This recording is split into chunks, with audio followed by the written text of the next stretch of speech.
Welcome to Chuck is Cooking. I'm Chuck, and today we're making a turkey roulade, aka a turchetta. Now, what the heck is that, you might be asking?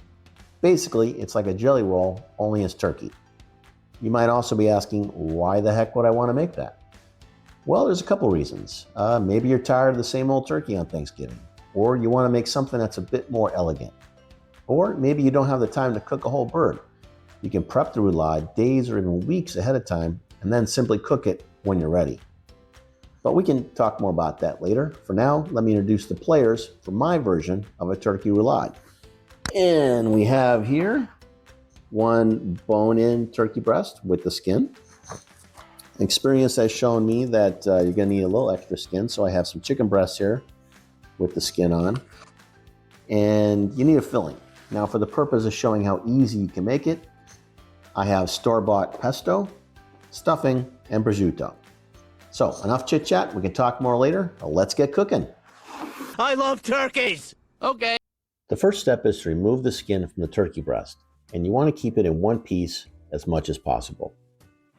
Take a pair of kitchen shears and cut out the neck flap, and then cut the skin from the neck down and begin to pull the skin away from the breast meat, running your fingers between it and the skin, and using the shears or a boning knife when necessary.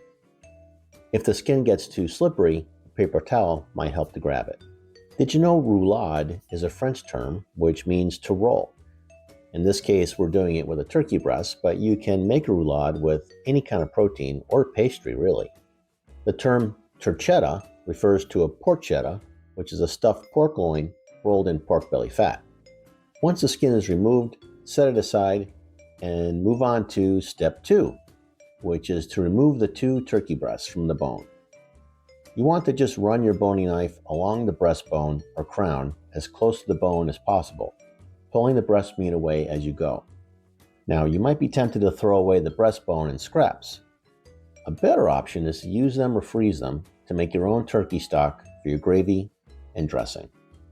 Now that you have the 2 turkey breasts removed, you want to remove the tenderloin from each one, and then butterfly the thicker parts of the breast so you have a more even thickness. You can do this just by holding your boning knife at an angle and making shallow slices in the thicker parts until it sort of unfolds. This is also a good time to remove any chicken skin that you might want to have on hand to fill any gaps later when you roll. Step 3 in putting this roulade together is to add the filling. First, lay your turkey skin down and stretch it out as much as possible. Then lay your turkey breast down on the skin and form them in a kind of yin-yang thing so they come together as one piece.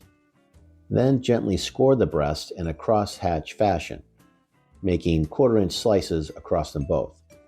This will help the seasoning and spices to penetrate better. Season well with salt and pepper, and then lay down your filling.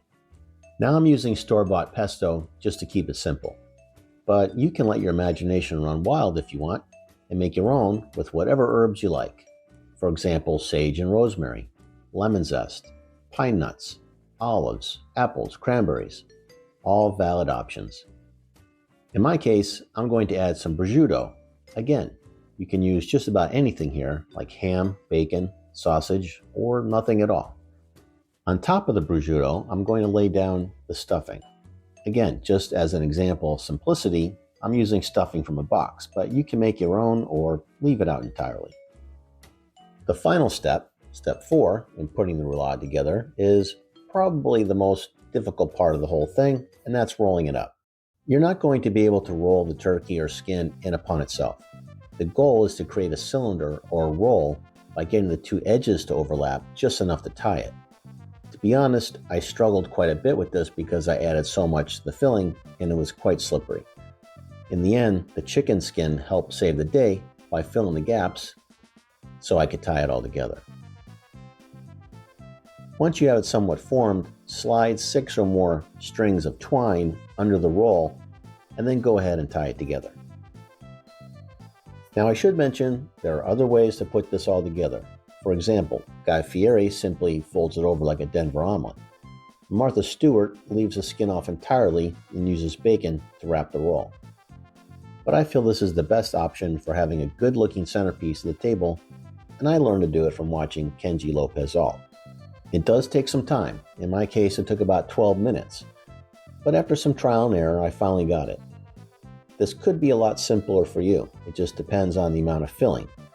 Once it's all tied up, go ahead and season it generously with salt and pepper. It's scary to look at. I know what you're thinking. It looks like something out of a sci-fi movie. But I think it's going to taste better than, a sci-fi movie. So now at this point, you can cook it straight away. But the better option is to wrap it and let it chill out in the fridge overnight or up to 2 days. The extra time acts like a brine on the turkey and assures you a more tender and juicy entree.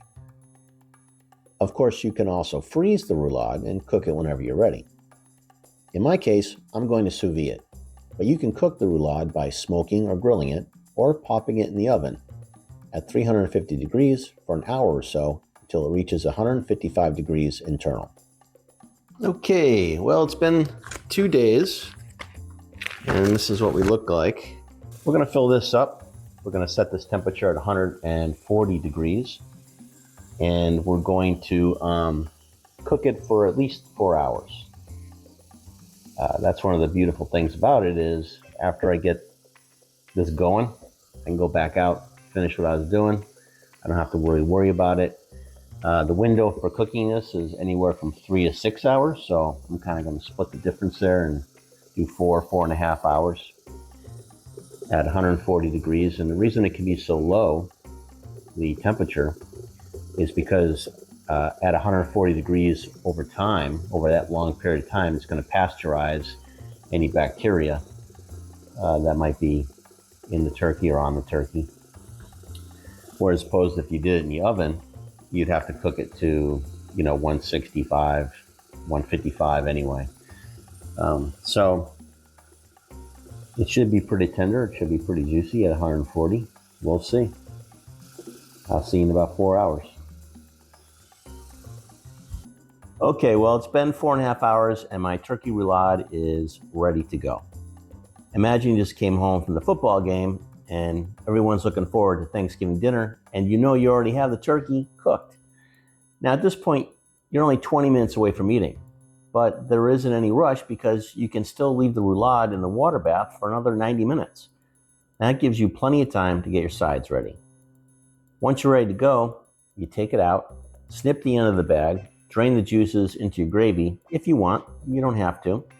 And then when you're ready, pat it dry with a paper towel and let it sit for about 5 to 10 minutes. Now at this point, it's ready to eat, but it's not appealing looking, so you need to brown it. And there are a few ways you can go. You can do it on the grill, you can fry it, you can do it on stovetop, or under the broiler, which is what I'm going to attempt to do. So, well, let's get to it. Okay, so what I'm going to do is just gently put a little grapeseed oil on it. Not too much. I don't want to start a fire in the oven, right? But I do want it to brown all the way around. The reason I'm using grapeseed oil is it's a high smoke point oil, and I also don't like wasting olive oil because it's so expensive, and grapeseed oil is pretty cheap at the moment. So, all right, so I think we're ready to go. We're going to let this sit for about 10 minutes, and then it's going to go into the oven under the broiler. All right, we're ready to broil this thing and brown it up. I got a sheet pan with a rack on there. I set this to 450. I don't want to overdo it. We'll see how this goes. Echo, set a timer for 2 minutes. 2 minutes, starting now. We'll see. Echo, stop. All right, let's see where we're at. It's not even browned. It's not even looking that good. Okay, so I'm gonna increase this to 500. Another 2 minutes. Echo, set a timer for 2 minutes. Needless to say, this goes on a few more times over the course of 15 minutes until my family decided they had waited long enough. Let this sit for a minute, cut the strings off, and then we're going to slice it up. All right, let's slice this right in half, right where the string used to be. Oh, still a piece of string there. Let's open her up and see what she looks like. Kind of nice, huh? I like the stuffing and everything. Seems like it held together pretty good. Skin looks kind of brown on the inside. Let's see if we can look at the juice on that. Oh yeah. Yep, okay. Made a plate. Put a little gravy on that. And I think we're ready to rock and roll. Let's check it out. Turkey's done. Okay, everyone sit. Okay. Walter wants some for sure. All right, so anyway, we're going to have a taste test and see what we think, right? I had to say after I sliced it, it's sliced easy enough, but you need to use a spatula to take it, the slices, and put it on the plate. Otherwise, the stuffing and stuff kind of would fall out. So let's give it a try. And I'm not going to tell you what I put in it. You'll have to try to figure that out and see if you get those flavors from it.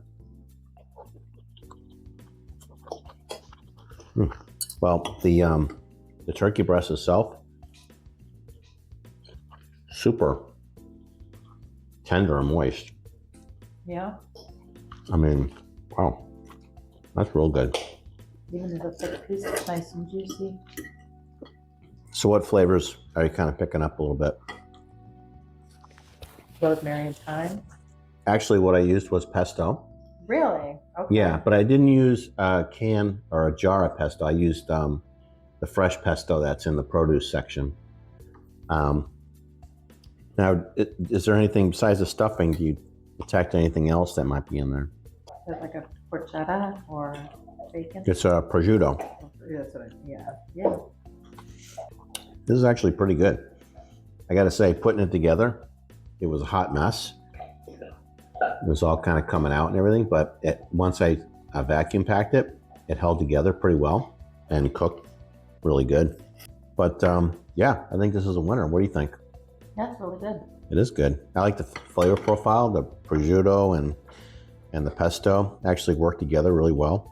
Man, cooking the turkey to 140 in the sous vide, I've never done that before, and it really is like probably the tenderest turkey I've ever eaten as far as turkey breasts go. Give this a try. I think you'll like it. If you're pressed for time and you got other things going on for Thanksgiving, you can put this in the sous vide machine and not really worry about it too much and take it out at your leisure and brown it up however you want. Well, we're going to finish eating dinner here now, and I'll get back to you with my final thoughts in just a few minutes. Well, no, like a few seconds. Gobble, gobble. Hey, just a few quick notes before you head out that might make your roulade, aka the Turchetta, perfect for your holiday. Number one, take the time to make a better filling. Now, in my example, I use store-bought items to demonstrate the simplicity of doing it that way. But I think there are much better options. That's not to say that it was bad. In fact, even the store-bought stuffing soaked up the juices and it was very delicious. But I think chopping up the prosciutto and mixing that with the stuffing or adding some parsley or cranberries for color would have made it even better. Number two, crisp and brown the skin more. Now, I was in a hurry, we wanted to eat, and that may happen to you as well. But a nicely browned exterior makes for a superior looking entree. Now, I've done it on the stovetop before, searing it, and it works, but it also smells up the house. A simple solution, if you're browning in an oven, is to make a glaze of some sort. Honey, butter, balsamic, or some combination of exterior fat or sugar will help you to color and caramelize the skin. I don't know why I didn't think of it before. And finally, number three, you can cook the roulade many ways. In case you missed it in the video, you don't have to sous vide the roulade. You can, of course, smoke it, grill it, or roast it. If you go with any of those other methods, you're going to want to set your temp at 300 to 350 degrees and cook until you get an internal temp of 155 degrees. Then rest it for about 10 minutes or so, and the temp will rise. It will only take you about an hour to an hour and a half to do that. If you do sous vide, your cooking window is 3 to 6 hours at 140 degrees, and you're going to want to save the juices in the bag for your gravy. It really does tie the whole thing together. And that's all I have. It was very delicious and tender and juicy, and a relatively easy thing to put together. Definitely worth the hour or so of prepping ahead of time. If you give it a try, please let me know how it went for you. Like and subscribe. Have a great holiday, and I'll see you on the next one. All right. All right.